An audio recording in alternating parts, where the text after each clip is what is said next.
Well, hello guys, what a fantastic game that was. I tell you, nervy. I told you it was going to be a nervy first half and we needed that goal early and it didn't come early. Well, I'll tell you what, we're going to get through all of this in due course. But a couple of things before we do, because these are really important points that I need to get out. If you didn't notice during the game, Rob McElhenney was on site. We've got a picture of Rob. We see Rob at the game.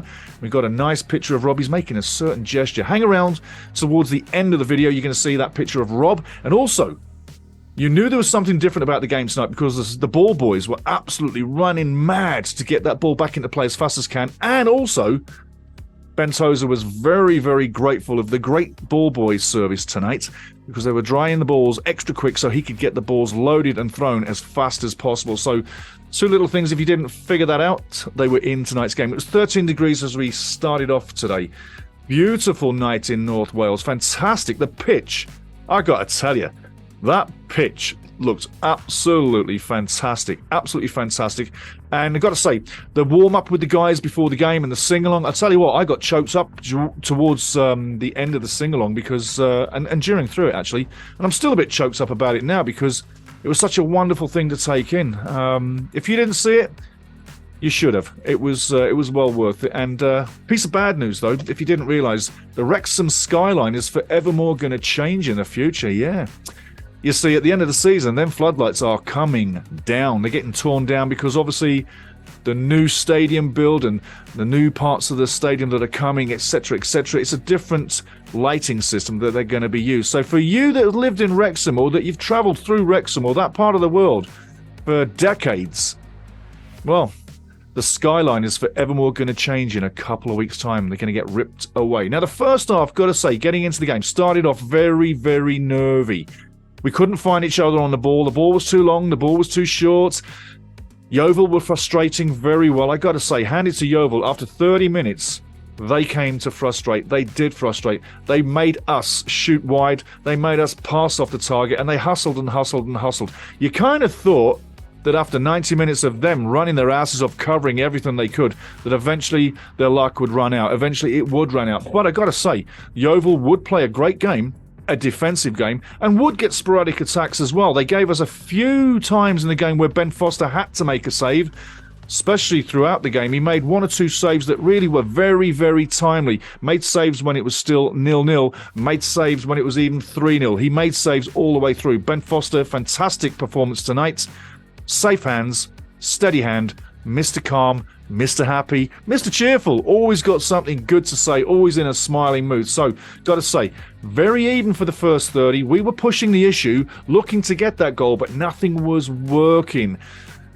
And then, you got to say, towards the end of the first half, Yeovil started to get under pressure, and you've got to say, Freckleton and Cooper were booked for fouls on Elliot Lee and James Jones, and you could see that the Wrexham were wearing them down with the plays, the switches of the plays, and the physical speed of the game. The game would be faster in the second half than it was in the first, and I gotta say, as for domination, it was dominated by the Wrexham, and you knew after second half that goals were coming. Take a look at this picture.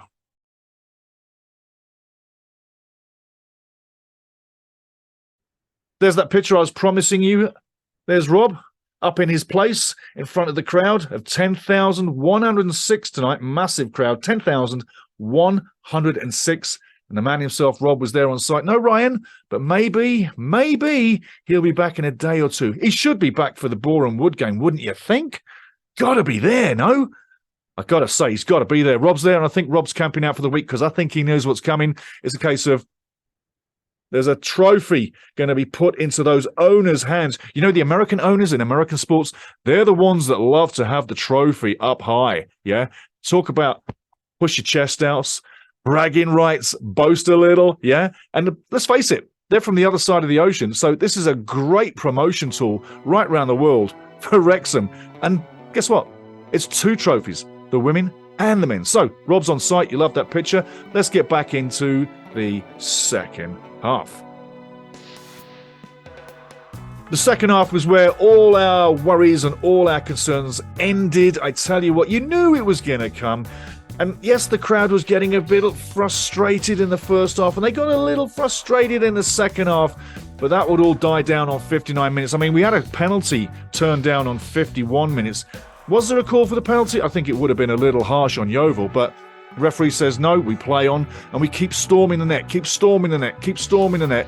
And Yeovil can't get out of their half. It's literally one-way traffic. And on 59, the pressure pays off.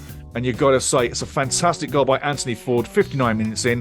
What a relief. When that went in, I was screaming my face off. I know you were, and I could hear the crowd too.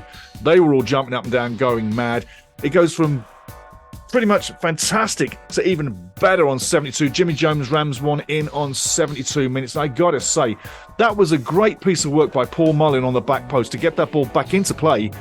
The scramble ensued, and then Jimmy Jones fires in 2-0. And then you can say, oh, give my little heart a rest. Oh, it's done. 2-0 up. Yeovil's getting relegated. They're not coming back. They need 3 goals on us.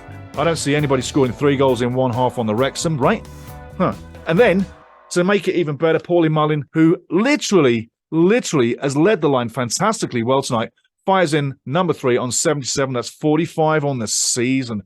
You got to say, Paul Mullin led that line perfectly well tonight. He challenged, he jumped, he tried to block keepers kicking the ball out. He tried to block boys kicking the ball wide. He got up in the air. He did everything. And he was also, you could say, a bit of a pain in the ass on the Yeovil players too. So he did everything that he needed to do as a striker. And I got to say, we got a massive striker in Paul Mullin. The whole team performance tonight was literally 2 shades of one half, second half. First half, we had to battle and stay in it and not concede.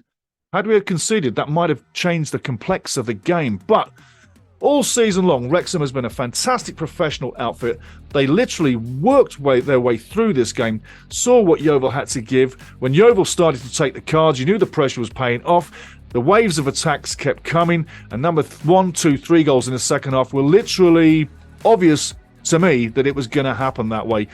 Credit to Yeovil on the night. Credit to their 107 fans who turned up. Credit to the 10,106 on site at the racecourse ground. But one more game is all it needs. Next up is the Boreham Wood. And I got to tell you, I fancy a road win.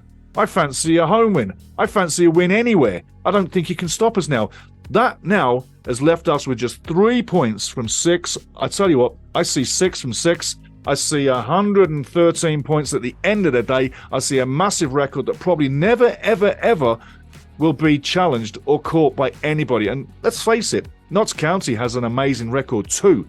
But I don't think anybody's ever going to beat or surpass what Wrexham has done this season. Look back to last season on the points haul all season long. Look at this season. You'll see what I'm saying. But I've got to say, Wrexham on top, 107 points. One more win, it's done, and League 2 is the promised land. And you know what? Paul Mullin's won a few trophies in League 2, hasn't he? He's won the Golden Boot, he's won Goal of the Month.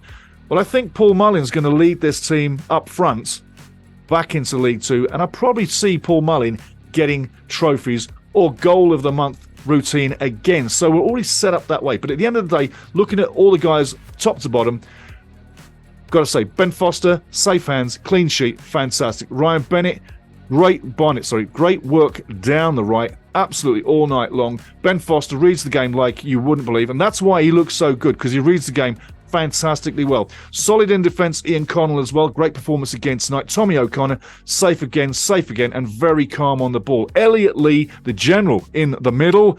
Sometimes absolute brilliance in the middle. What an asset for Wrexham. We can never let this guy go. Jimmy Jones, fantastic on the night. Timely passes and tackles and a goal on 72. Anthony Ford, staunch performance tonight. Playing on the left, gave everything he had. Work rate was through the roof, and he deserved that goal on 59 that let all of us relax. Andy Cannon, great little performance again. Wasn't really breaking through, but what he had to do on the defensive side of the game, which makes you disappear and not like shine on the offense sometimes, he had it going both ways. Great performance by Andy tonight. Paul Mullin, goal on 77, led the line brilliantly.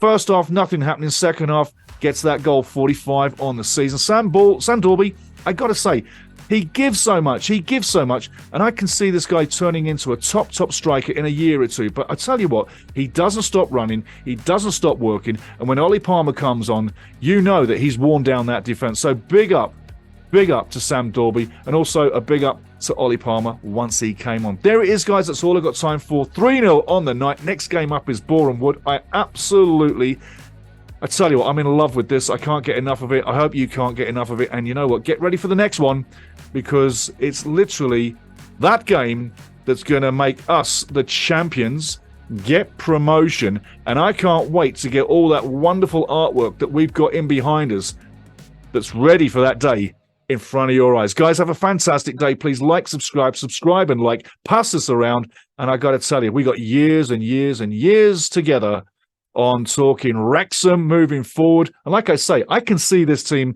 playing in League Two for maybe a year or two, maybe a year. Then I can see League One. But I certainly can see this club getting into the Championship in years to come. And I will accompany you and be with you all the way till we get to the Championship. And who knows what's coming then? Like I say, with the ownership group of Rob McElhenney and Ryan Reynolds, look where this club has come in 2 years. Dream a little, guys. Dream a little. You're allowed to dream, because I'm dreaming about Wrexham in a massive league one day. Have a great night. Enjoy this. And I tell you what, this just keeps getting better. And as I say every week, this is the best story in football. Cheers.